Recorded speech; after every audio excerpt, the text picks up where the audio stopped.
Continuamos con el estudio de las acciones de protección del crédito, que son aquellos medios a través de los cuales el acreedor puede garantizar patrimonialmente el cumplimiento de la obligación con todos los bienes habidos y por haber del deudor. Como hablamos, se encuentran dentro de estas acciones de protección del crédito tres medios: la acción oblicua o subrogatoria, la acción de simulación y la acción pauliana o de fraude. Cuando hablamos de la acción oblicua o subrogatoria, ella, a través de esta acción, se permite a los acreedores actuar en virtud de la negligencia o del abandono del deudor, cuando el deudor tiene un crédito y no lo ha querido hacer efectivo. Es decir, se trata de una medida de protección del derecho de crédito que permite al acreedor o a los acreedores actuar frente a las omisiones del deudor en el ejercicio de sus derechos y acciones, concediéndoles el poder a los acreedores de sustituirse, es decir, de ponerse en el lugar de sus deudores para ejercer esos derechos de crédito. Esto se fundamenta en el principio de que el deudor de mi deudor es mi deudor. Es decir, si yo soy el acreedor y mi deudor tiene una persona que le debe y que el crédito que tiene es exigible y no quiere actuar, entonces, ante esa situación, yo como acreedor actúo en nombre de mi deudor para que se haga efectivo ese crédito e ingresen al patrimonio del deudor unos bienes que van a aumentar dicho patrimonio, y una vez ampliado el patrimonio del deudor, yo puedo como acreedor satisfacer mi crédito. Para explicar o para hacer más explícita esta institución, la doctrina llama a esta acción oblicua acción subrogatoria,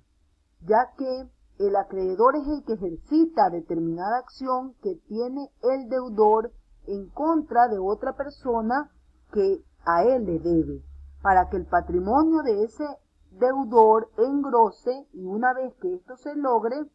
el acreedor, yo acreedor, puedo accionar de manera directa contra ese patrimonio del deudor, el cual mejoró y ya puede pagarme o cumplir con mi obligación. Entonces se denomina también acción subrogatoria, porque recuerden que cuando hablamos de subrogación hablamos de ponerse en el lugar de, en este caso el acreedor se pone en el lugar del deudor para cobrar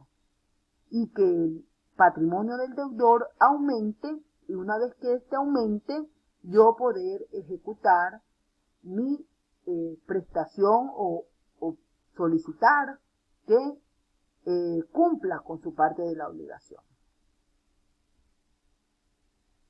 Existen otros casos cuando hay un deudor que es deshonesto y trata de sustraer los bienes para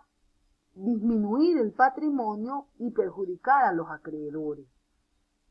Aquí hablamos cuando ocurre un acto de esta naturaleza aparentemente simulado, estamos frente a la acción de simulación, y cuando el acto no es simulado sino que es real, hablamos de la acción pauliana o de fraude.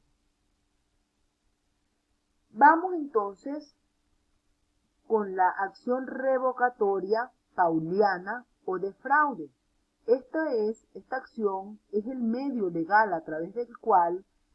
el acreedor puede evitar los efectos nocivos del fraude del deudor, ya que el deudor en este caso realiza actos jurídicos de disposición de sus bienes, es decir, de su patrimonio, para disminuirlo y así, en la misma medida en que disminuye el patrimonio, disminuye la garantía que tiene para cumplir con la obligación, a tal punto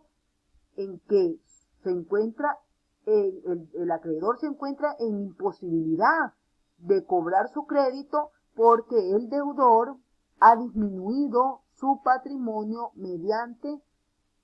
un acto de disposición de sus bienes, se trate de una venta, se trate de una donación, entre otros. Entonces, en esos casos, esta se considera una acción conservatoria, ya que el acreedor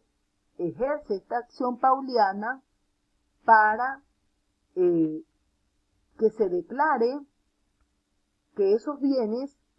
de los cuales el deudor ha dispuesto vuelvan a ingresar a su patrimonio y él poder ver satisfecha o satisfecho su crédito o su acreencia.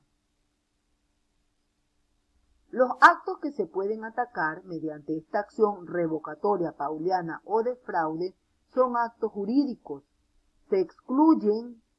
de esta acción, del ámbito de esta acción, los hechos ilícitos que pueden empobrecer en todo caso al deudor, pero que no se trate de un acto jurídico como una compraventa o una donación. Esto lo dispone así el artículo 1279 del Código Civil, que establece que los acreedores pueden atacar en su propio nombre los actos que el deudor haya ejecutado en fraude de sus derechos. Nos vamos ahora a la acción de simulación. Cuando hablamos de la acción de simulación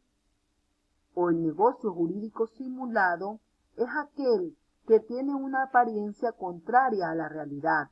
porque no existe en absoluto o porque aun cuando existe un negocio jurídico, pues es contrario a la realidad. La simulación en este caso consiste en una declaración de un contenido de voluntades no reales. Las partes, en este caso,